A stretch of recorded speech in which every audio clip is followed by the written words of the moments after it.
Okay, so this time you've really given us quite the collection of material here. Yeah. It's really a deep dive this time into the inner workings of the UK government. Absolutely. And the political landscape. Yes. So what we want to do is try and pull out what are the really important like insights that we can get from all of this to get a really clear picture of how this all works without getting too bogged down in all the jargon and all the details and all that stuff. It's your express route to understanding power in the UK. Right. And the sort of things that we're going to look at. Yeah. We're going to look at the roles of the Secretaries of State. Okay. I'm going to look at the civil service, which is often overlooked, but absolutely fundamental to how the UK works. Yeah. And then we're going to look at the three main political parties. Okay. Labour, the Conservatives, and the Liberal Democrats, and try and unpick what they really believe. Yeah. And the sort of surprising internal variations within them. I think what's important here is that, these things are all connected. Yeah. The Secretaries of State aren't just operating in a vacuum. Of course not. They rely heavily on the civil service. Absolutely. And of course, everything that they're doing is shaped by the broader political ideologies of the parties that they represent. Totally. So some of the interesting things that we'll be touching on is just the sheer scale of the UK government. Okay. Like over 100 ministers. Yeah, that's a lot. It's unbelievable. Yeah. And the fact that, senior civil servants can wield a surprising amount of influence. Yeah, yeah. And that even within a single party, you've often got a real spectrum of views. Absolutely. So let's start by unpacking those Secretaries of State. Okay. So tell me about them.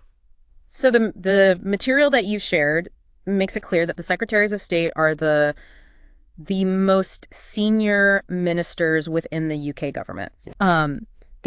They hold considerable power and influence and are central to the decision-making process. And they form the cabinet, don't they? They do, yeah. So they're the Prime Minister's top team. Top team, yeah, exactly.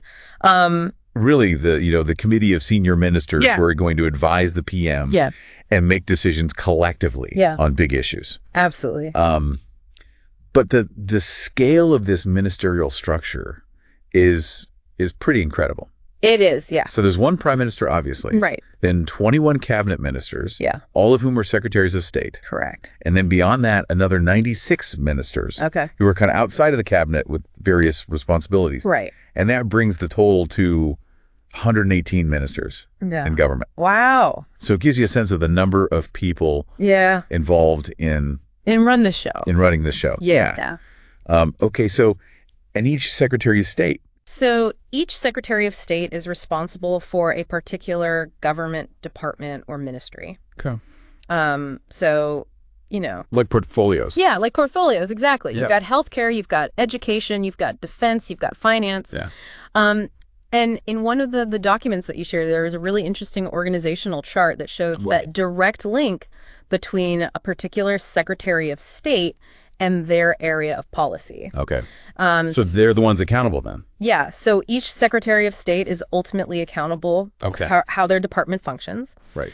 And for delivering on the government's promises in their particular area of responsibility. Right. And it's not just about the day-to-day running of things either. Right. They also play a crucial role in the annual budget process. Right. That happens in March. Right. So they're responsible for the financial management of their departments and for contributing to the overall government spending plans. Okay, so there are some roles that really stand out. There are, yeah, absolutely. In terms of influence. Yeah. So let's start with the Chancellor of the Exchequer. Okay. This is arguably the most economically powerful figure in the government. Okay. They oversee the Treasury, which is the nerve center for the UK's finances. Okay. They set the budget. They manage taxation, public spending, and the national debt. Right. So it's a role that has a profound impact on the country's overall prosperity. Right. And it's fascinating to see how different parties might approach this role. Okay. So, a conservative chancellor might prioritize lower taxes and reduce spending as a way to stimulate growth. Right. Whereas a Labour chancellor might be more focused on government investment and wealth redistribution. So that's a fundamental difference Yeah, a fundamental difference in their ideological approach. Yeah. Okay, and then you've got the foreign secretary. Right, the foreign secretary heads up the Foreign Commonwealth and Development Office, the FCDO. The FCDO. Right. And they are the UK's chief diplomat. Right. So they are responsible for our relationships with other countries. They handle international negotiations and they shape our foreign policy. Okay. They're constantly engaging with global partners and representing the UK on the world stage. So that must really depend on the priorities of... It makes you think about how much our international standing and influence depends on the individual priorities and approach of the individual in that role. Yeah. And then there's the Home Secretary. Yeah, the Home Secretary. Which is dealing with a portfolio that deals with some of the most sensitive and often contentious domestic issues. Okay. So they are responsible for immigration policy, policing. Okay. All aspects of crime counterterrorism and national security within the UK.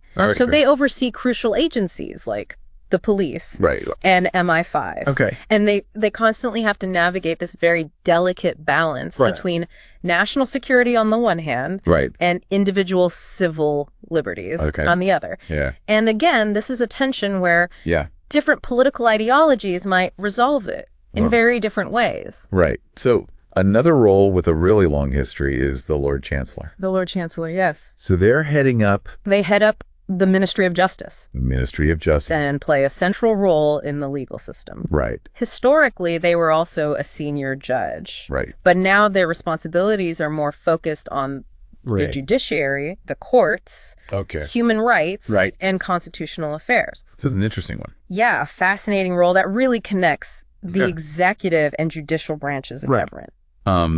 And then moving on to things that sort of directly impact citizens' lives. Yeah. You've got the Secretary of State for Education. For education, exactly. So they're overseeing. They oversee everything from early years education right through to universities, apprenticeships. Okay. They shape the curriculum. Right. They determine funding levels for schools. Okay. And they set policies around skills training. Wow. Those are all decisions that have long-term consequences for the country's future workforce and for social mobility. Yeah. Yeah. And then just thinking about infrastructure. Yeah. The things that keep the country running. You've got the Secretary of State for Transport. For transport, yes. So they are responsible then for... They're responsible for all aspects of our transport network. Right. Roads, railways, aviation, and public transport policy. Right. So their decisions about investment and regulation have a huge impact on how people live and work. And crucially, in today's world, you've got the Secretary of State for Environment, Food, and Rural Affairs. Absolutely. So DFRA. DFRA. And this is right at the forefront. Yeah, at the forefront of addressing climate change, but also managing agriculture, fisheries, and environmental protection. So it highlights, the increasing importance of environmental considerations in government policy. So as you can see, these secretaries of state, each with their specific responsibilities, collectively shape fundamental aspects of how the UK is governed and the direction it takes. Now, they don't operate in a vacuum. They don't, no. They are supported by the UK Civil Service. Absolutely vital and often unseen. Part of the government machinery. Yeah. And the key thing to understand about the civil service is that it's a professional, non-political body whose core function is to develop, implement, and deliver government policies, regardless of which party is in power. Right. So who are these civil servants? So who are these civil servants? They are government employees working within the various departments and agencies. Okay. They are not elected officials. They're not political appointees. Okay. Their role is to provide impartial advice to ministers on policy options. Right. And then to actually put those policies into practice. Right. And ensure the day-to-day functioning of government. Okay, so this is guided by 3 core principles. Yes. It is. So the first?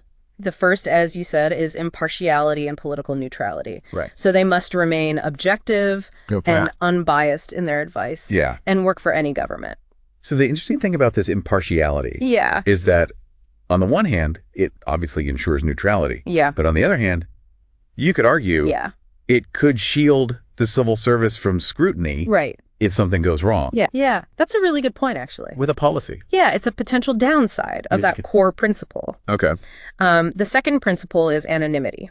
Okay. So civil servants typically don't take public credit for policies. Right. That accountability rests with the elected ministers. Right. Okay. And then the third principle?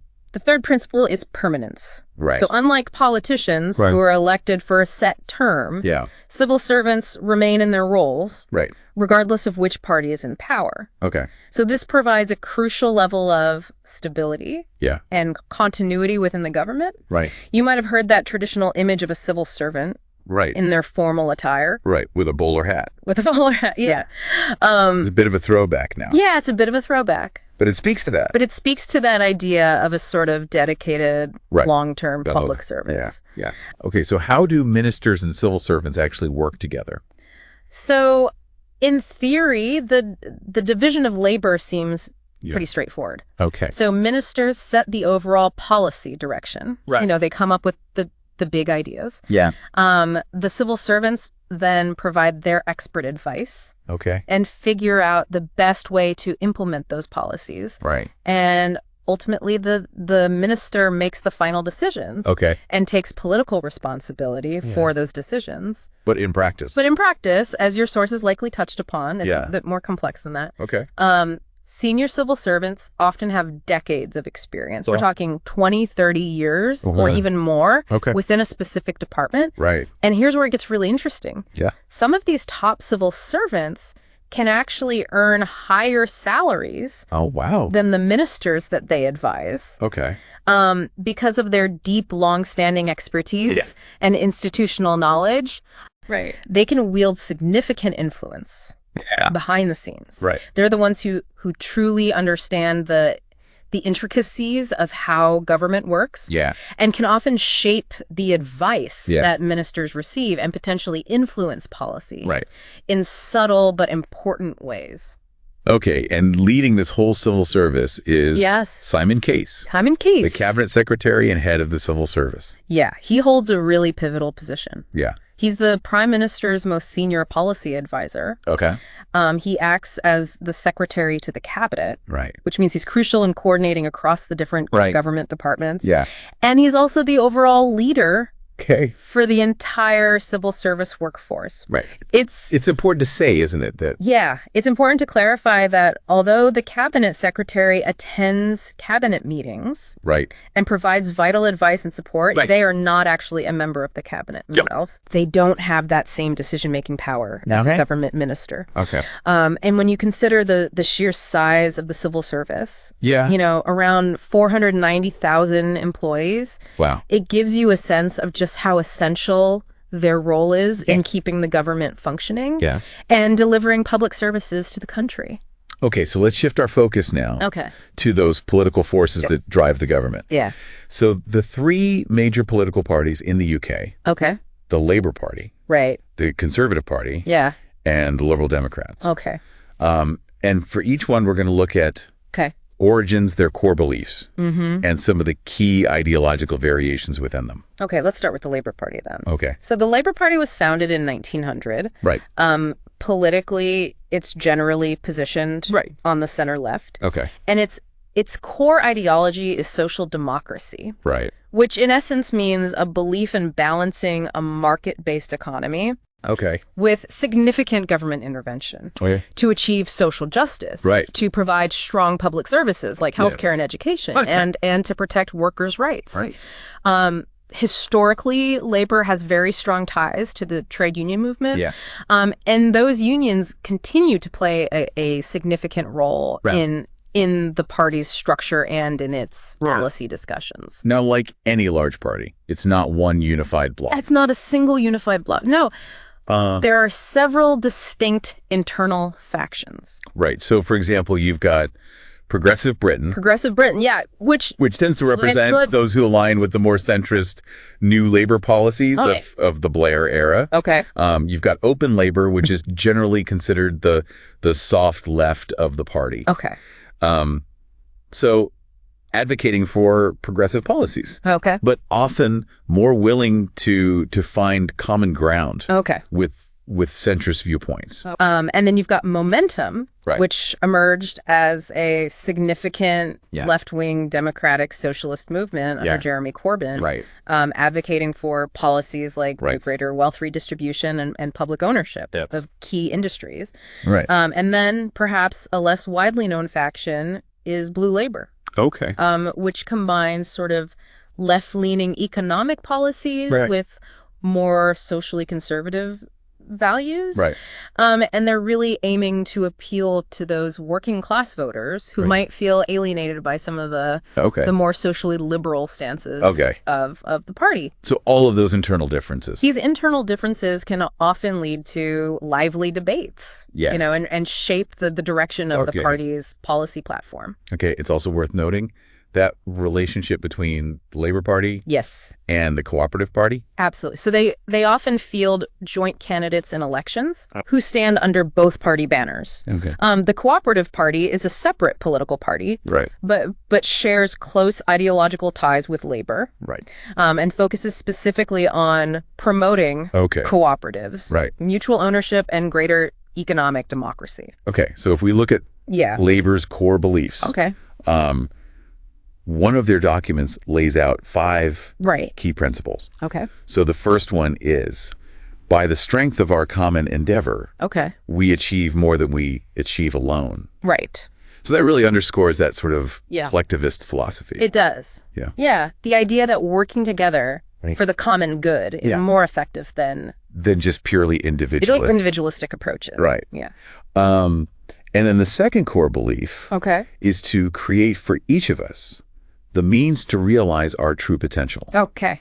And for all of us, a community in which power, wealth, and opportunity Right. are in the hands of the many, not the few, where the rights we enjoy reflect the duties we owe, and where we live together freely in a spirit of solidarity, tolerance, and respect. Yeah. So it encompasses quite a few key themes there. Yeah. You've got a commitment to providing opportunities for all, Right. a desire for greater equality Right. in the distribution of power and wealth, Okay. an emphasis on the balance between rights and responsibilities, Yeah. and a vision of Yeah. an inclusive and respectful community. Right. And that provides a broad framework then Yeah. These principles provide a broad framework for their... for their policy proposals. Okay, so let's turn to the Conservative Party. Is Conservative Party, right?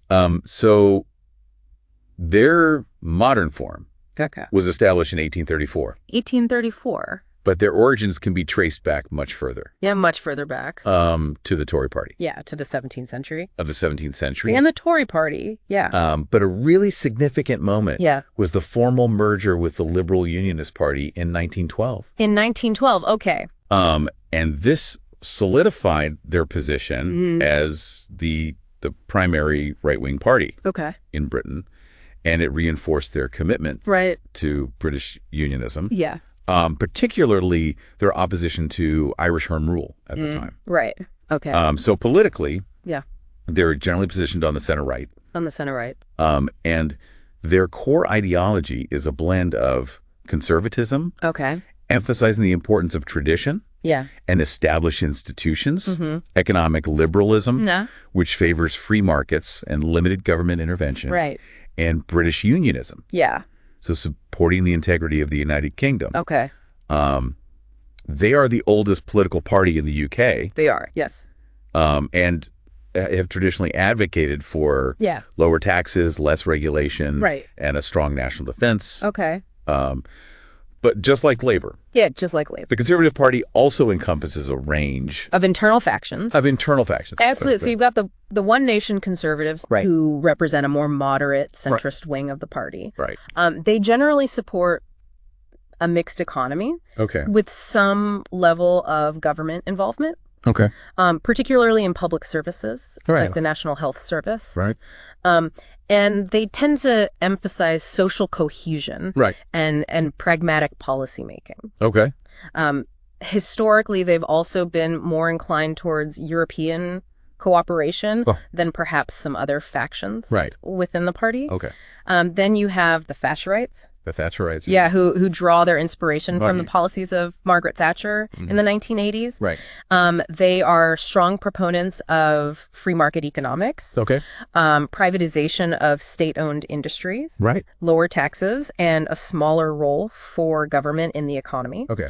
They also tend to be more Eurosceptic. Okay. Prioritizing national sovereignty. Right. And then finally, you have the Cornerstone Group. Okay. The Cornerstone Group. Yeah. Okay. Which represents the more socially conservative and traditionalist wing of the party. Right. So they place a strong emphasis on traditional family values, right, religious principles, a strong sense of national identity. Okay. They often advocate for more traditional stances on social issues. Okay. And tend to prioritize law and order. Right. And a strong national defense. Okay. So again, these different factions. Yeah, these different factions within the Conservative Party can often lead to internal debates on issues ranging from economic policy to social reform. Yeah. So looking at the Conservatives' core beliefs, they lay out 5 key principles. Right. So the first one is we believe in responsibility. Responsibility. For government, for individuals, and for society. So that highlights their emphasis on fiscal responsibility for the government, personal responsibility for individuals to manage their own lives. Right. And a sort of idea of social responsibility where people support their communities, but without excessive state intervention. Their second core belief is we believe in enterprise and aspiration.